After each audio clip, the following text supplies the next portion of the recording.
Hello guys, just কিছুক্ষণ আগে আজকের মাধ্যমিক 2025-এর প্রথম পরীক্ষা বাংলা পরীক্ষা কিছুক্ষণ আগে জাস্ট শেষ হয়েছে। এবং যা খবর পাওয়া যাচ্ছে, বেঙ্গলি কোয়েশ্চেন পেপার কিন্তু খুব সোজাই হয়েছিল, কঠিন হয়নি, যথেষ্ট সোজা কোয়েশ্চেন হয়েছে।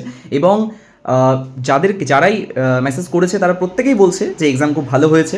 তো হয়তো দু তিনজন থাকতে পারে যাদের এক্সাম একটু খারাপ বা মোটামুটি গেছে, বাট মোর দ্যান 90% স্টুডেন্টের এক্সাম খুব ভালো হয়েছে এবং বেঙ্গলি কোয়েশ্চেন পেপার খুব সোজা হয়েছে। তো বেঙ্গলি কোয়েশ্চেন পেপারের যে এমসিকিউ ছিল সেগুলোর অ্যানালিসিস নিয়ে খুব তাড়াতাড়ি চ্যানেলে ভিডিও আনবো। এবং চলো, আজকে প্রথম পরীক্ষা সকলের ভালো মতো হয়েছে, শুনেও ভালো লাগলো। এবং সকলে আবার নেক্সট পরীক্ষা ইংলিশের জন্য রেডি হও।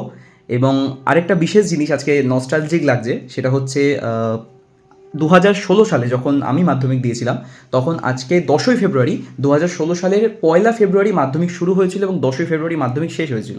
তো এই 2025-এ 10ই ফেব্রুয়ারি মাধ্যমিক শুরু হলো। তো যাই হোক, এটা ভেবেও বেশ নস্টালজিক লাগছে। তো যাই হোক, সকলে পরীক্ষা ভালো দিয়েছে, শুনে ভালো লাগলো এবং নেক্সট পরীক্ষার জন্য প্রিপেয়ার করতে থাকো সকলে। চলো, অল দ্য বেস্ট।